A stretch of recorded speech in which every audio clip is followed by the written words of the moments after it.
coming. My name's Mark Amyx, and I'm going to be talking about Hendon, which was, in my opinion, and many others, London's first proper aerodrome.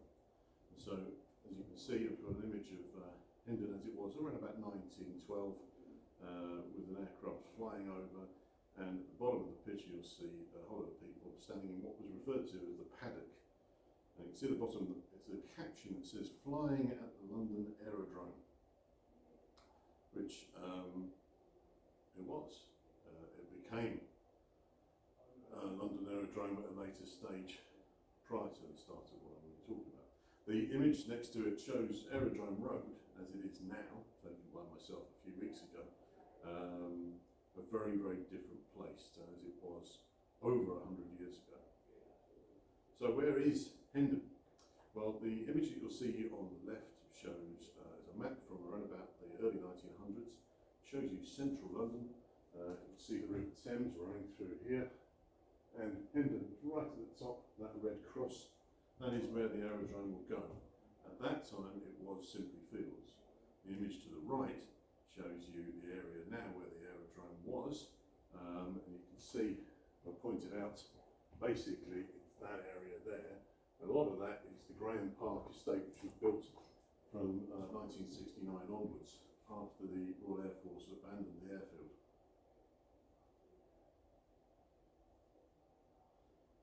So, aeroplanes was not the first thing that the bit of land that became the aerodrome encountered in terms of aeronauts, shall we say, because the original encounter was in 1862, in September of 1862, when the hot air balloon Mammoth, which had taken off from Crystal Palace on its way to Bedford, and piloted by Coxwell and Glacier, had taken a landing in some fields near Mill Hill, and the belief is that it was in fact actually where the aerodrome was. It's because it's a piece of flat land.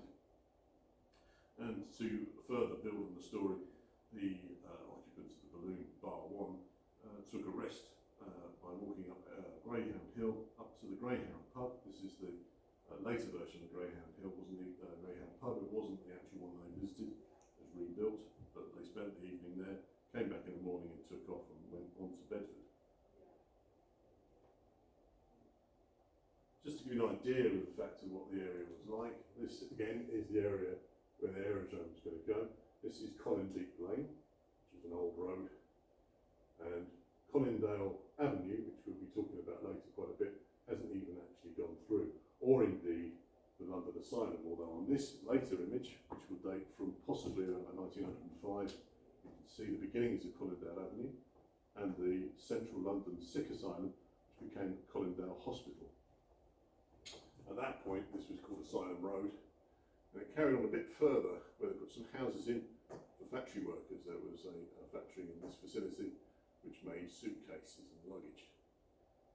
The airfield is going to be about here.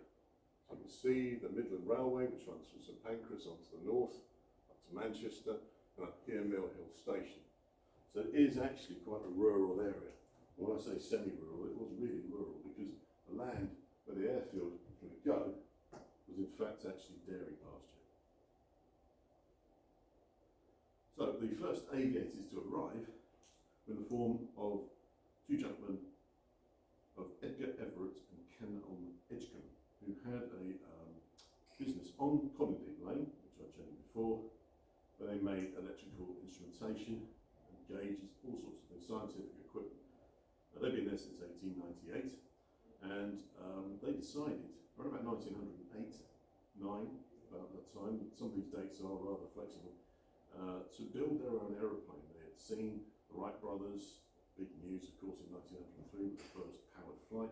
They're going to build their own aircraft, entirely their own design, and that is the aeroplane that they built. And it was commonly called the Grasshopper, and that's because it only ever really managed to actually get a few feet off the ground. Just to give you an idea again of where we're talking about, this is where Everett and Edgecombe's factory was, in Colindale Lane. And they, having decided they were going to build a plane, they realised they needed somewhere where they could house it and fly it. And so they must have taken a little bit of a walk around these fields. They weren't that far away across, And we've ended up in the area where the aerodrome eventually was. You can see this is the 1950s map, and you can see it's in Colindale Lane and where the works were for Everett and Edgecombe, and that's where the airfield formerly was at that point. So it was a walk across the fields to find a piece of land. Once they decided to do that, they got someone to build them a shed, or a hangar, as it's more commonly known, but it was effectively a wooden shed. And that was built here, as you can see, there, which is called office. This is a planning application from 1910. The lymph establishment, which was investigated diseases, etc. This is Colindale Avenue, as it was extended further out for this facility, and that's where the Everett and Edgecombe shed was. And that, through overlays, I was able to find out that's the site now, obviously long since gone.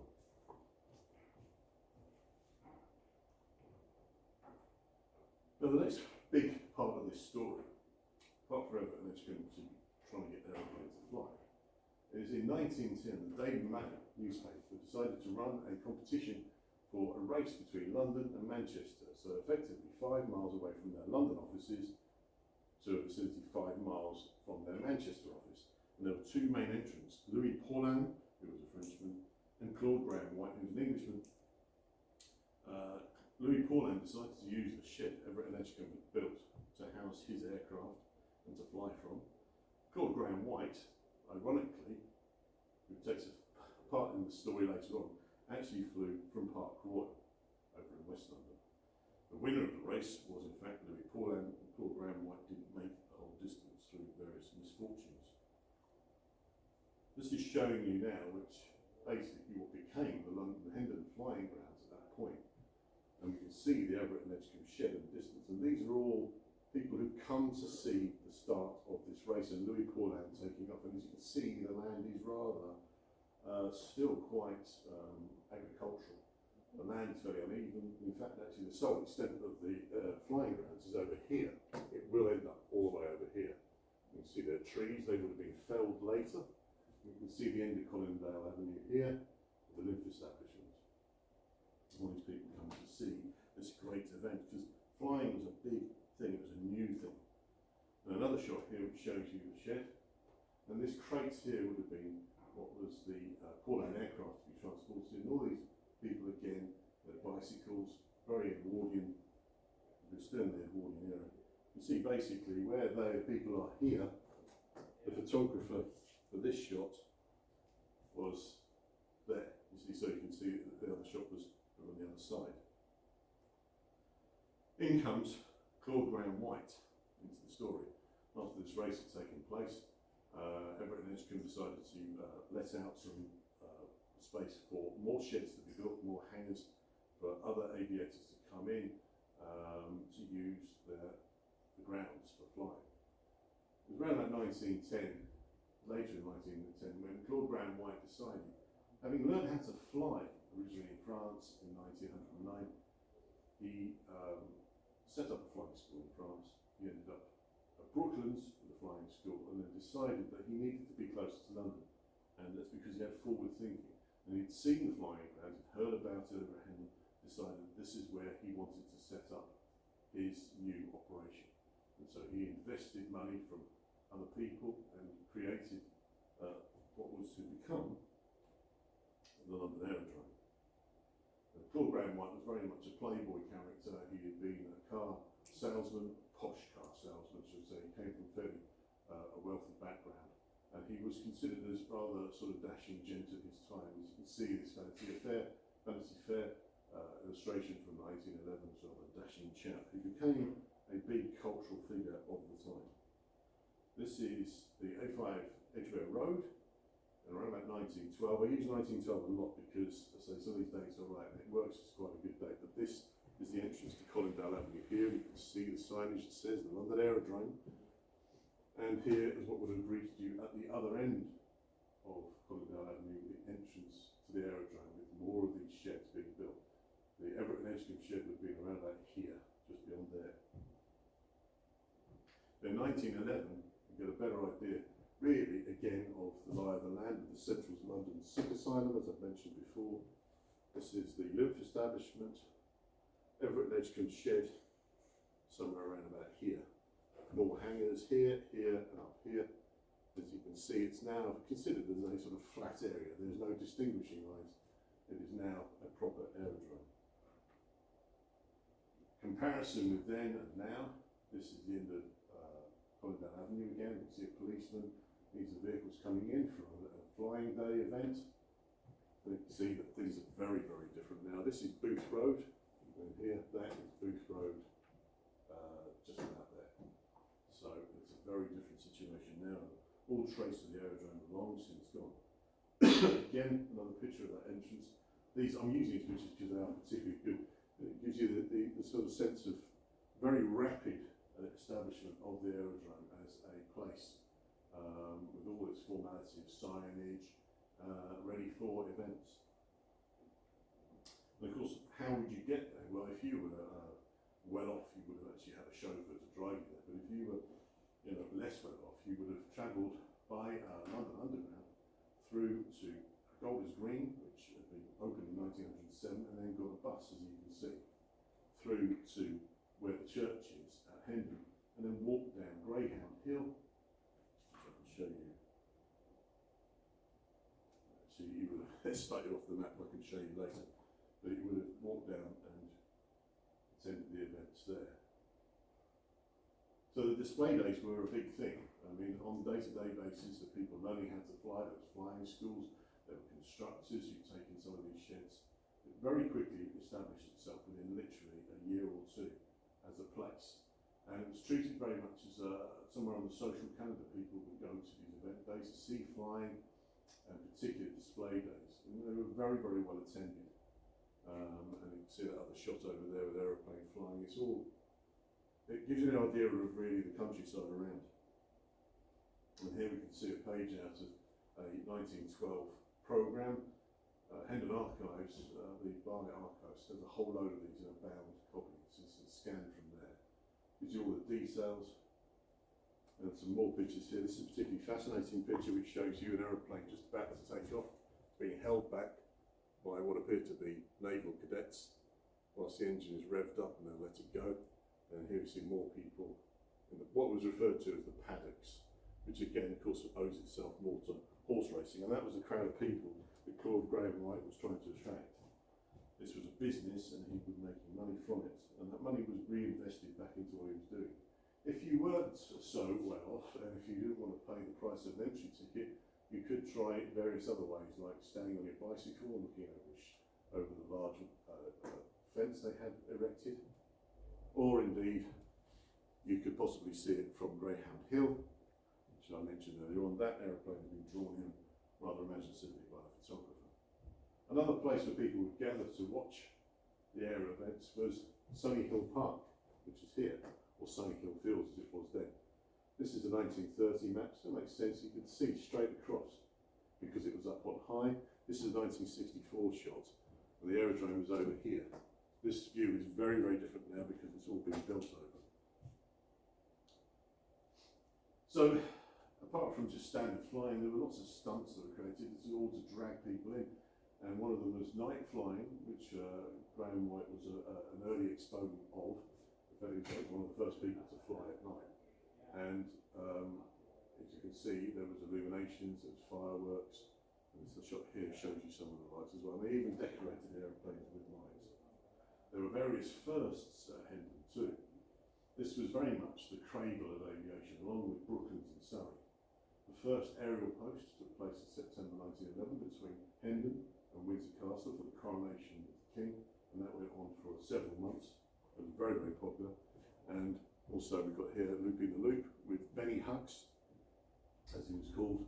And he did that in November 13th, 1913. It became the thing, Looping the Loop was a set piece in the displays after that. But the first woman to fly for commercial reasons, Mrs. Winifred Buller, 1912. And we have the first parachute jump which took place over Hendon, a gentleman called William Newell in May 1914. As you can see, is demonstrating how he actually sat on the wheels of the aircraft, and he was pushed in the back by a gentleman on the wing to ready him for the jump. The fun of flying, as I've say here, that's one thing that's worth getting across. These are the years before the First World War, when things became a lot more serious.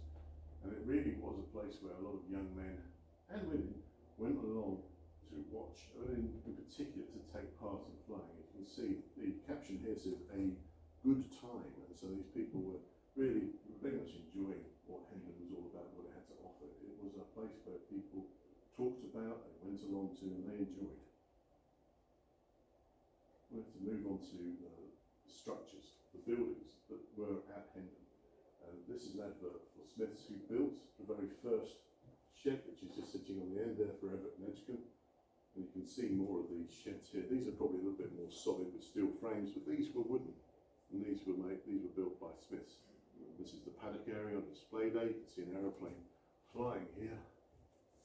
And then you can see the smoke trail coming from a steam train on the railway line. Up the top there is the church, St Mary's at Hendon.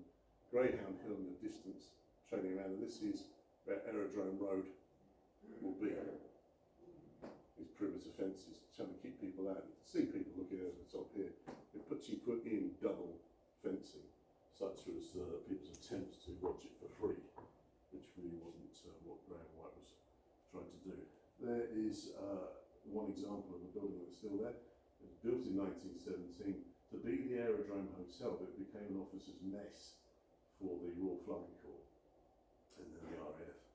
And this was forward thinking from Claude Graham White, that he expected to be able to have the aerodrome back after the First World War, which I'll talk about in a second. And so therefore it's built in sort of Tudor-Beaton style. This is now owned by the Middlesex University, who use it as part of their campus accommodation. We have the watch office, called Graham White's Watch Office, which is still to be seen, although it's been relocated over to the RAF Museum site. That's as it is now, with another hangar building, which was the Graham White factory hangar.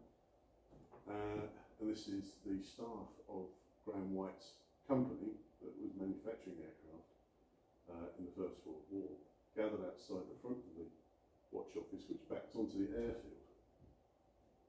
It has at the top a control tower, which is one of the first examples of a control tower.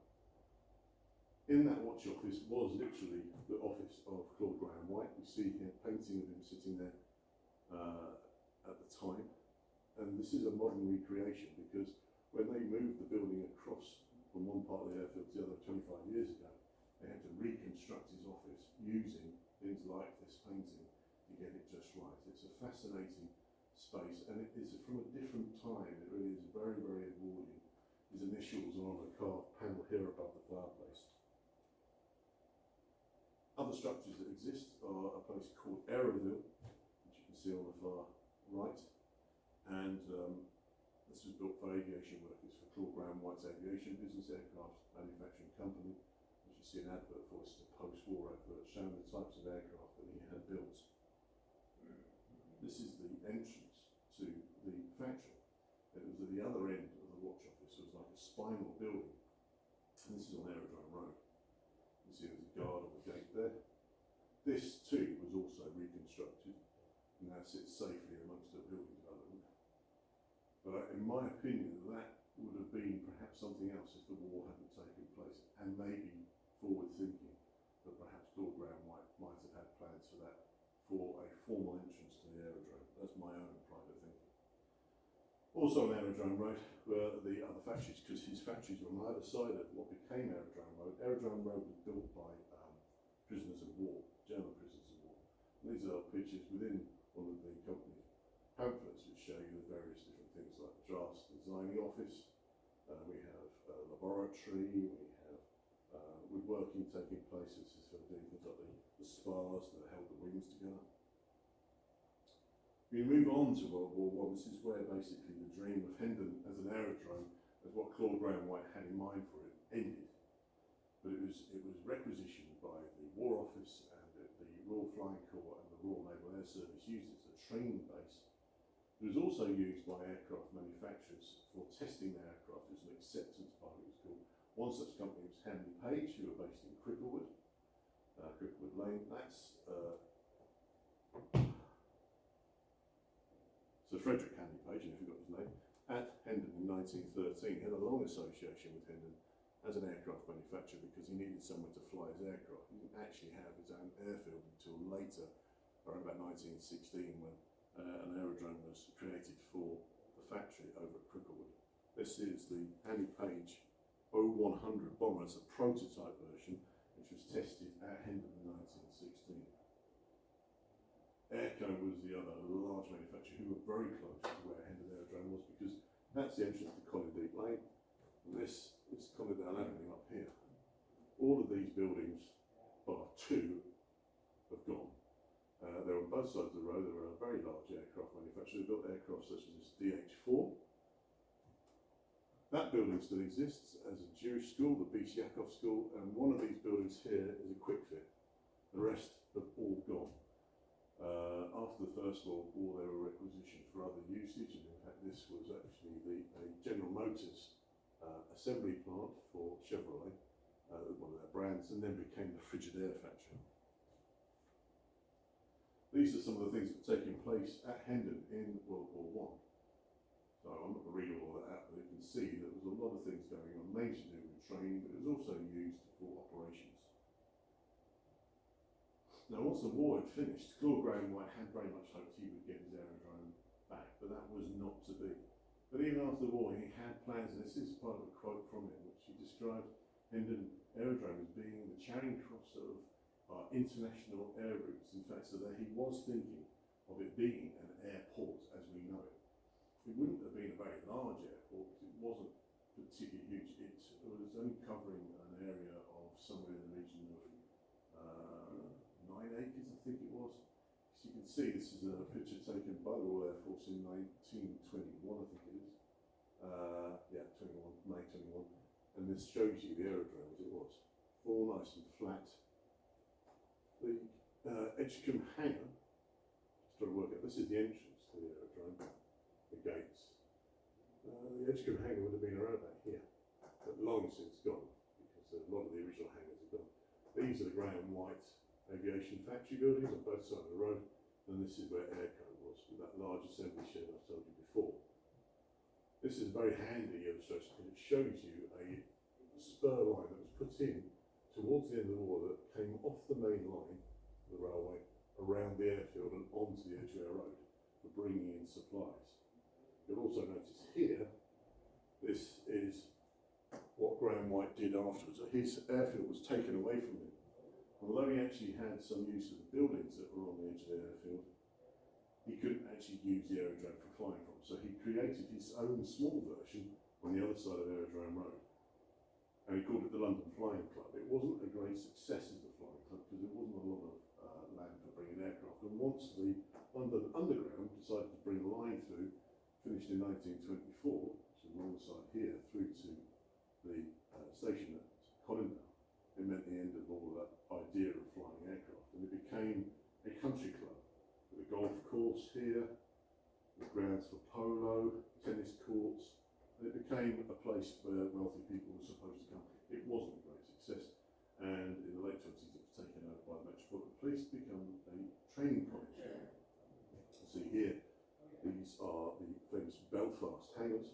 Only two of those survived after the Second World War, and that is where the Royal Air Force Museum is now.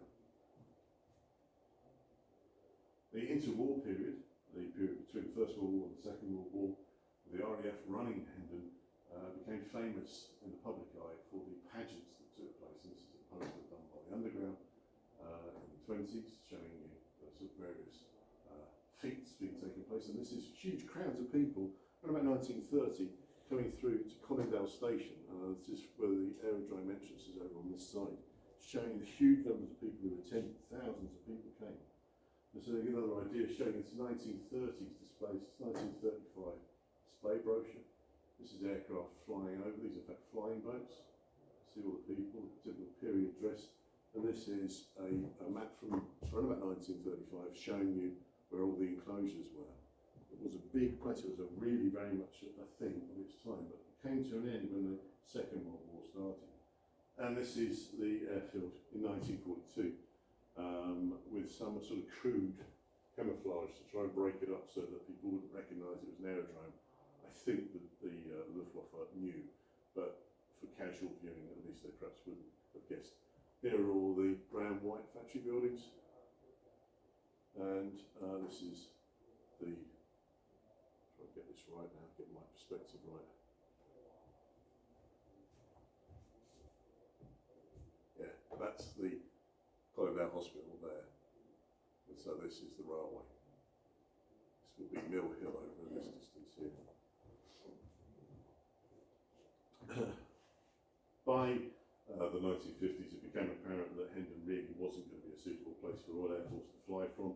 It was rather small, it was completely enclosed by housing and industry, and so in 1957, November 57, the last operational flight took place, and the operations they had moved over to RAF North in West London, and this is a de Havilland to Devon from, I think, the #1 communications flight, and this is the old brown white watch office with the control tower. It's a rather blurry image, but it's the best I could get.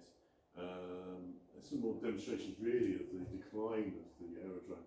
This is in fact taken around 1975. This is the Graham Park estate, and you can see part of the aerodrome here, and here the runways. This is in fact the Royal Air Force Museum. And these buildings here, this is the watch office as it was in the 1990s, and the front of the Graham White factory, which I showed you before, all in decay. And those were moved over very carefully, bit by bit, to the RAF Museum site. Talking to the RAF Museum, here it is. This is a picture taken around about 75 again. As you can see, there are remnants of bits of runway still there, and those are the Belfast hangars I mentioned that were built in 1918. These are all RAF buildings too. And you can visit the RAF Museum, it's free, and it's well worth going to because you can have a look at all this lot. And for me, it's rather poetic. This piece of grass gives you an idea of really what the land would have looked like in the very first days of the aerodrome when it was flying grounds. I'd just like to say thank you, and thank you very much to Hugh Petrie of Barnet Archives, who provided quite a number of those images that you've seen today. And also just to mention that if you want to read more about the aerodrome and the aircraft industry that was along the Edgware Road between Kilburn and Edgware, you can get my book, which is called Flying Up the Edgware Road, published by Amberley. That's available online. And thank you very much.